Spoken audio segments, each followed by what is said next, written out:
አንዳንድ ሰዎች ግን ለምን አደብ አይኖራችሁ? አንድ ጓደኛዬ ጋር ደግሞ ኮፊ ሃውስ ሄደው ስራ ኮፊ ሃውስ ልጀምር ፈልጌ አሪፍ ነው አሏት ማለት ነው። አሪፍ ነው እኔ እየሰራው ነው አሪፍ ነው አለቻቸው።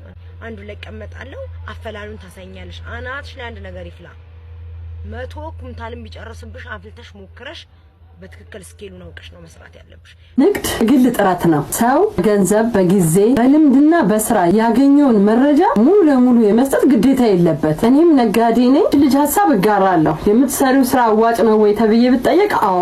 እንዴት ነው? ጥሩ ነው። እንስራ ወይ? አዎ ስሩት። የምሰራውን ስራ መንገዱን ልናገር መንገዱን ላሳይ ይችላል እንጂ ቴል የራሴን ስራ ሚስጥር ግን መናገር አለብኝ። ከዋነኛ ትልቅ ካምፓኒ የምንላቸው እንኳን ኮካኮላ ራሱ መጠጡን ፎርሙላ በሚስጥር ነው ይዞ ያለው። ምክንያቱም ይሄ የራሱ ብራንድ ስለሆነ ሚስጥር ደግሞ ለንግድ አስፈላጊ ነገር ነው። እሷም እንዳለችው ለምን ኩንታል አይፈጅባችሁ የሞከራችሁት ነው ግባችሁ ላይ መድረስ ያለባችሁ። ንግድ ዓለም ውስጥ የምታዩቸው ሰዎች በሙሉ ጣውረር ሳይገጥማቸው መክሰር ሳይገጥማቸው አይደለም እየከሰሩ ብዙ ስተታቸው ውስጥ ነው ለትርፋማነታቸው የመጡት። ጌታ ምን መሆን አለበት?